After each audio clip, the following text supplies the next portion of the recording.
علامہ محمد اقبال۔ پیدائش اور بچپن۔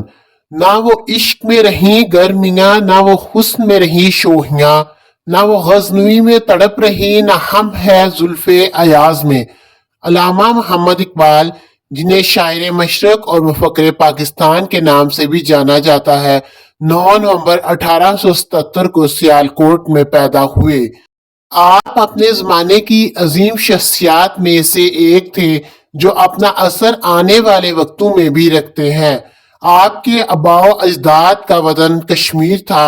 ان کے والد کا نام شیخ نور محمد تھا، جو ایک دیندار اور صوفی انسان تھے۔ والدہ کا نام امام بی بی تھا، وہ بھی دیندار خاتون تھیں۔ اس طرح آپ کی زندگی پر والدین کی اسلامی تربیت کا گہرا اثر پڑا۔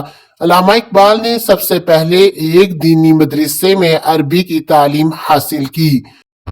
تعلیمی سفر: ابتدائی تعلیم سیالکوٹ مشن ہائی اسکول میں حاصل کی اور آپ نے پرائمری اور میٹرک میں وظائف حاصل کیے۔ علامہ اقبال کے استاد سید میر حسن بلند پایہ عالم اور ادیب تھے۔ انہوں نے علامہ اقبال کی ذہنی نشو و نما میں اہم کردار ادا کیا۔ ان کی مدد سے علامہ اقبال نے عربی، فارسی اور اسلامیات میں مہارت حاصل کی۔ علامہ اقبال اپنے محترم استاد سے بہت محبت کرتے تھے۔ مولوی میر حسن کو شمس العلماء کا خطاب علامہ اقبال کے مشورے پر دیا گیا۔ جب علامہ اقبال سے سوال ہوا کہ انہوں نے کون سی کتاب لکھی ہے، تو علامہ اقبال نے کہا کہ میں خود ان کی زندہ کتاب ہوں۔ سیالکوٹ مرے کالج سے ایف اے کرنے کے بعد پھر لاہور کے گورنمنٹ کالج سے بی اے اور ایم اے کی ڈگریاں حاصل کیں اور پنجاب میں اول پوزیشن حاصل کی۔ یہاں آپ کو پروفیسر آرلنڈ جیسے لائق فائق استاد سے استفادہ حاصل کرنے کا موقع ملا۔ پروفیسر موصوف کا کہنا ہے، اقبال جیسا شاگرد استاد کو محقق اور محقق تر بنا دیتا ہے۔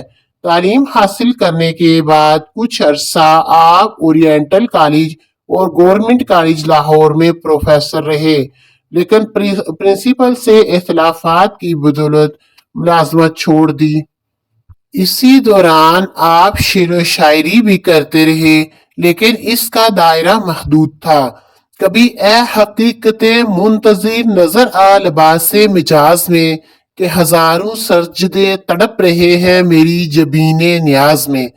مزید علمی پیاس بجھانے کے لیے 1905 میں آپ یورپ روانہ ہوئے۔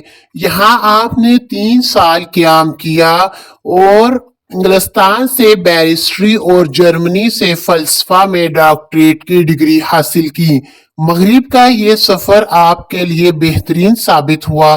مغربی تہذیب و تمدن کو قریب سے دیکھنے کا موقع ملا اور اسلام پر عقیدہ مزید پختہ ہوا۔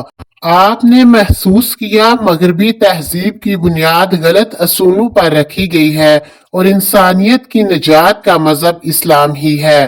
فلسفیانہ خیالات نے نہ صرف پاکستان بلکہ دنیا بھر کے لوگوں کے دلوں اور ذہنوں پر گہرا اثر ڈالا۔ اپنی ملت پر قیاس اقوام مغرب سے نہ کر، خاص ہے ترکیب میں قوم رسول ہاشمی۔ ان کی جمعیت کا ہے ملک و نسب پر انحصار، قوت مذہب سے ہے مستحکم جمعیت تیری۔ 1908 میں آپ وطن واپس آگئے، لاہور قیام کیا۔ کچھ عرصہ آپ وکالت ہی کرتے رہے، لیکن اسے مستقل پیشہ نہ بنایا۔ شاعری کا آغاز: علامہ اقبال نے شاعری کا آغاز نوجوانی میں کیا۔ ان کی پہلی نظم نالہ یتیم تھی جو 1901 میں شائع ہوئی۔ ان کی شاعری میں اسلامی تاریخ، فلسفہ اور روحانیت کے موضوعات نمایاں ہیں۔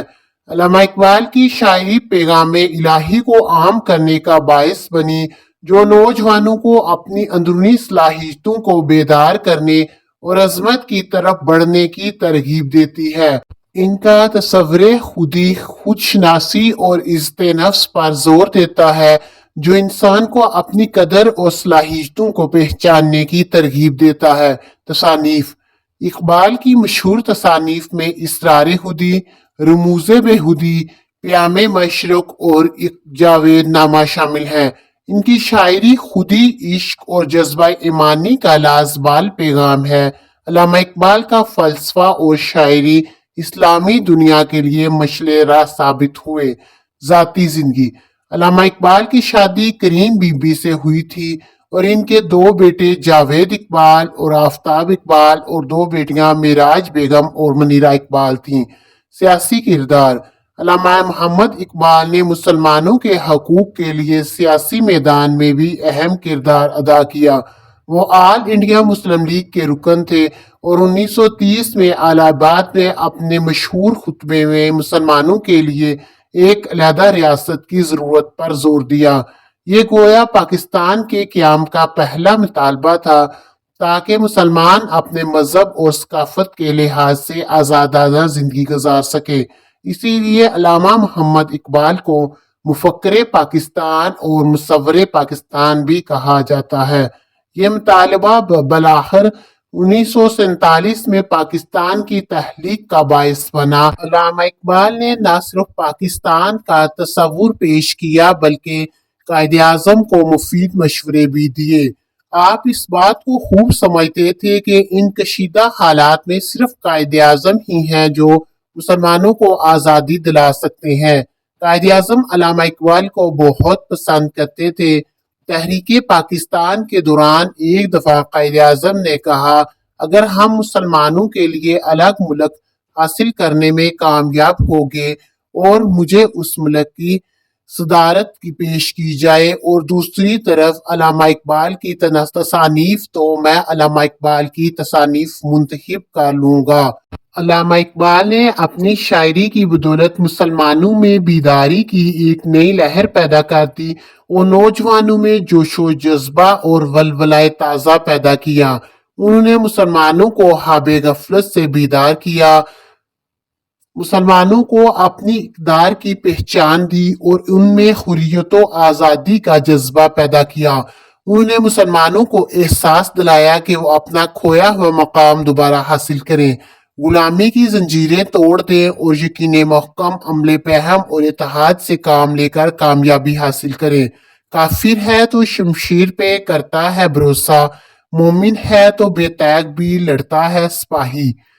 فلسفی اور مفکر: اقبال کا کردار ایک مفکر اور فلسفی کے طور پر بھی بہت اہم ہے۔ وہ اسلامی ثقافت اور اقدار کی بحالی کے زبردست حامی تھے۔ ان کے لیکچرز جو بعد میں تشکیل جدید الہیات اسلامیہ کے نام سے شائع ہوئے، اسلامی اصولوں کو جدید دنیا میں سمجھنے اور نافذ کرنے کے لیے ایک جامع فریم ورک فراہم کرتے ہیں۔ علامہ اقبال کی میراث آج بھی نسلوں کو متاثر کرتی ہے۔ ان کی شاعری جو اشتہاروں اور گہرے پیغامات سے بھرپور ہے، تحریک اور رہنمائی کا ذریعہ بنی ہوئی ہے۔ خود مختاری، اتحاد اور ایمان پر ان کے خیالات وقت کے ساتھ ساتھ اہمیت رکھتے ہیں، جو انہیں تاریخ کے صفحات میں ایک معزز شخصیت بناتے ہیں۔